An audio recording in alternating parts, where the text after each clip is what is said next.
schools are not getting a quality education and not reading or doing math at grade level. But New York City has the resources to address these problems. And I've been very, very fortunate as I've been out on the campaign trail, spending time in different boroughs, and that I've got to know some amazing people running for city council. In particular, some amazing women who are running for city council. I think we all know the future is female. Yeah. It really is. I just watched this on my walk over here. Somebody posted on Instagram a clip of President Ford, Gerald Ford, and somebody asked him, when are we going to have the first woman president? Have you guys seen this?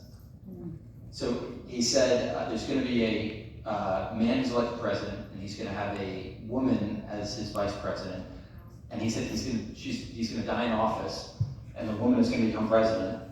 This is, you can look this up, it's insane. And I'm not wishing anything on Joe Biden. I hope he has a very long, healthy life, but he said that at that point in time, the second we have a woman president, it's over for men. Because women are better leaders, they're more competent, they're more caring, they run for the right reasons. I hope you still vote for me for comptroller.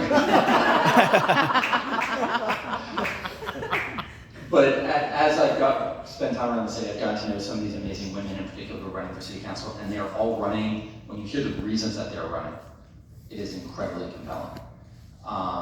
And unfortunately, Aisha Bravo could not be here with us tonight. Her campaign manager, Greg, is here, who can share a couple words. She's an amazing woman who's running up in the South Bronx, the second poorest city council district in the city, poorest congressional district in the country. Almost 60% of Democratic primary voters in her district are single moms. And when you speak to Aisha Bravo, when you knock doors with her, when you get to know that community, she's running for all the right reasons, and she's a spitfire and exactly the type of person. I'm sorry she couldn't be here tonight, but I do hope you all get an opportunity to meet her. And Greg will share some words about her and about the race. But without further ado, I just want to quickly introduce two amazing women who I've gotten to know. Marta Velasquez, who's running in the Bronx, and Emily Barnes, who's running on the North Shore of Staten Island. Both incredible. And I think I just want to start. I was going to sort of give a little bit of bio, but with Donna's sort of introduction about the healthcare piece, I kind of just want to shut up and say to Marjorie, so why are you running?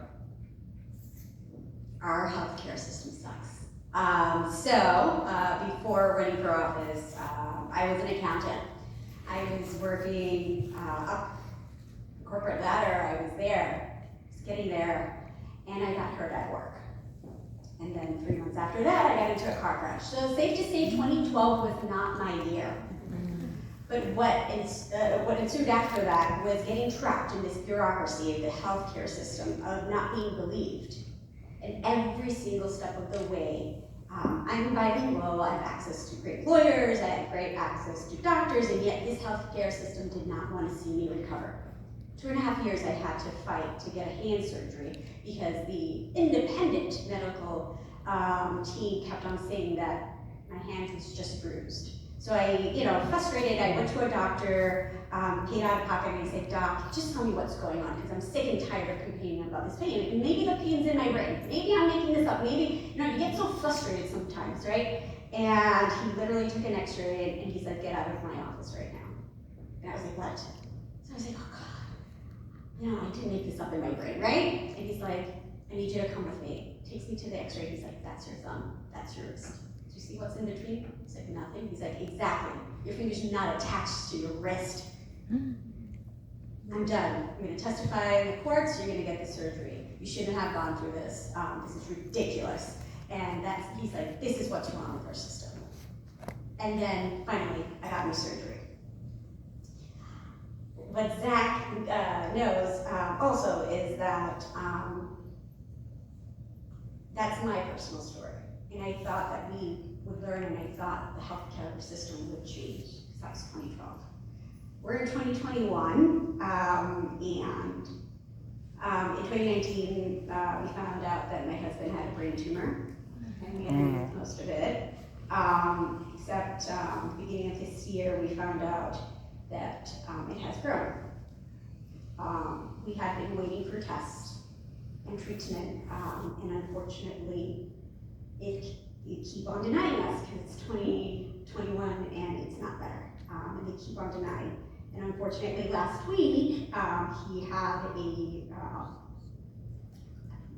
sorry guys, because it's really just last week, and we spent a whole week in a hospital, so it's tough.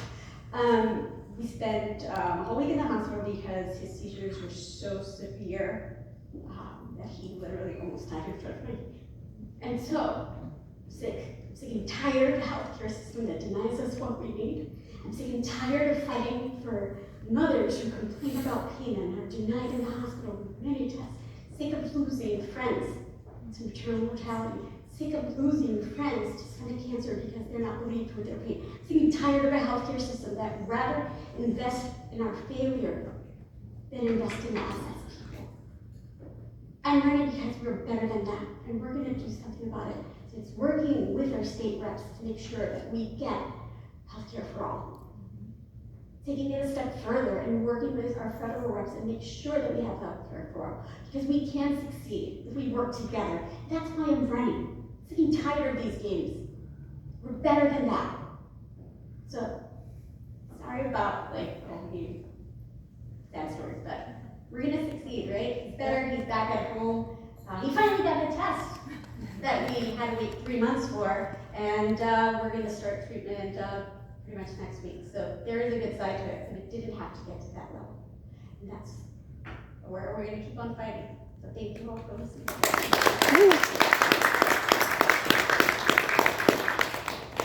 I will tell you one thing, you do not, as a candidate, want to knock doors with Marjorie. It's really hard following that act.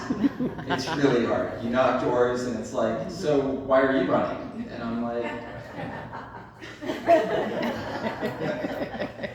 want to make a difference. And Amoy, what got you to run for city council in Staten Island? So thank you so much for having me, and thank you so much for everyone for being here. I decided to run for office because I've been in government my entire career. I went to school in Albany, I did Senate internship, I did the sort of thing that you're supposed to do when your family immigrates from Jamaica and you get a good government job. That's what my grandma said. You got good government job. That's what you have to do. You get a good government job, So that's what I did. I got a good government job. And what I realized what I was really good at working in government is helping people. And helping people and guiding them through figuring out how to work through this crazy bureaucracy. And over my years in government, it's been about 15 years now, what I've seen is that this bureaucracy has not gotten better, it's gotten worse. Similar to what everything that Marjorie says is absolutely true. We are living in a crisis care system, not a healthcare system. And the sad thing is that government, and I say this all the time, guess what, people? It works for you, right? Like, you pay all those taxes so that government is supposed to make your life just a little easier. And that's not what has happened. And over my years in government, navigating this bureaucracy, even a person like myself who has access, right? Like, similar to what Marjorie said, when you're in this world, you learn that you have access, the phone calls to make and, the people to talk to. But even then, I said, why does it have to be that difficult? Why does somebody have to pick up the phone and call me to make sure that government works for them? Their system. It didn't make any sense to me. So eventually, as I'm going through this process year after year, things are just getting worse. They're getting worse, they're not getting better. We went through the 2008 crisis, and you think that people would learn, we would learn from all the mistakes that happened. No, that's not what happened. Things just got worse. To the point where, as Zach said, people are homeless, and they're working. I want to be very clear. Yep. They're working, they have jobs. But yet we have a government system that has civil service exams that thinks it's okay to pay people $32,000 a year starting salary. And that's our civil service system. That's what we pay people. There's something wrong here. There's something that doesn't make sense. You know, Donna talked about connecting the dots. The dots are not connected. That's why I'm running for office.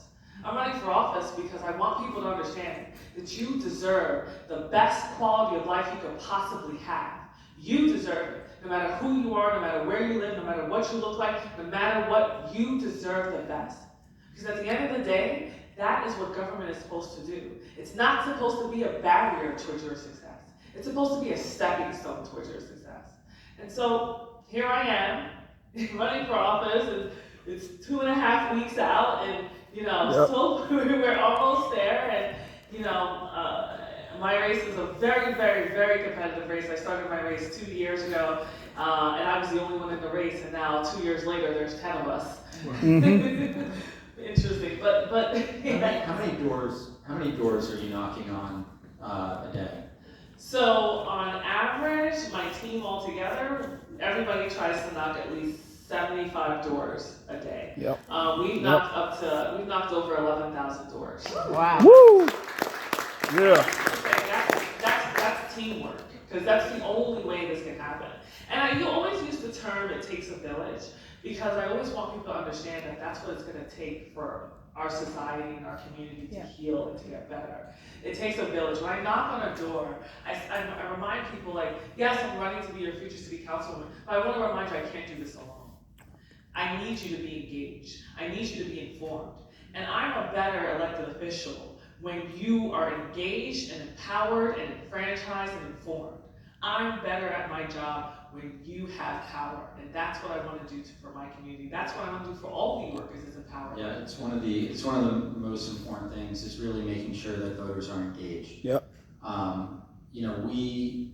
When we first started doing our analysis of the race, we thought maybe 850,000 people would vote, which is high. To put that in perspective, in 2013, when de Blasio was elected, it was 691,000 people voted. There are some projections in some of the other campaigns, they were estimating over 1 million people voting in this election. Those projections are now down to probably under 800,000 again, and probably pretty anemic turnout. And so you have a very small group of New Yorkers that are showing up, and that will decide who the leadership will be. And so it's critically important that people get engaged, they get informed, and that they vote. Marjorie, how many doors are you guys knocking on a day? The team, so we've done our first pass, right? So that's over 10,000. So we have a smaller universe.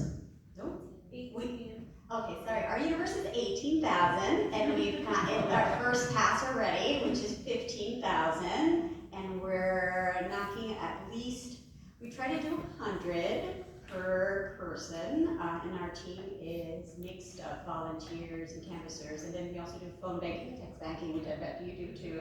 And so we're looking at least a contact rate of 100 people, and then we do trains and schools as well. So we start off our day at 7:15 and end at around 8:30, 8:45 at night.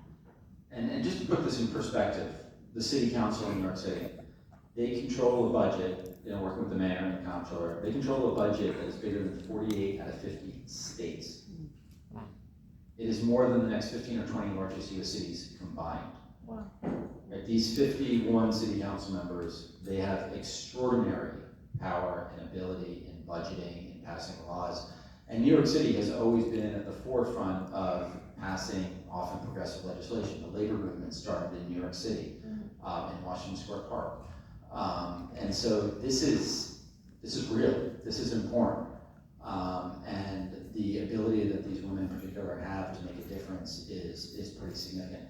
One of the things I wanted to ask you guys is, so when you think about the comptroller's role, it's often you think about it in terms of a check on the mayor, the audit function, holding people accountable. I actually think about it as there's a huge opportunity for partnership with the mayor and the city council, right? That the comptroller has the ability to do research, to look at the numbers, to see what's working, what's not working, and to be a resource for city council members. So if I'm fortunate enough to get elected, and we know you guys are getting elected. Yeah. What is it that you want to work with the next comptroller on? What are the things that you want to research? What are the things you want to learn? What are the audits you want to see what's working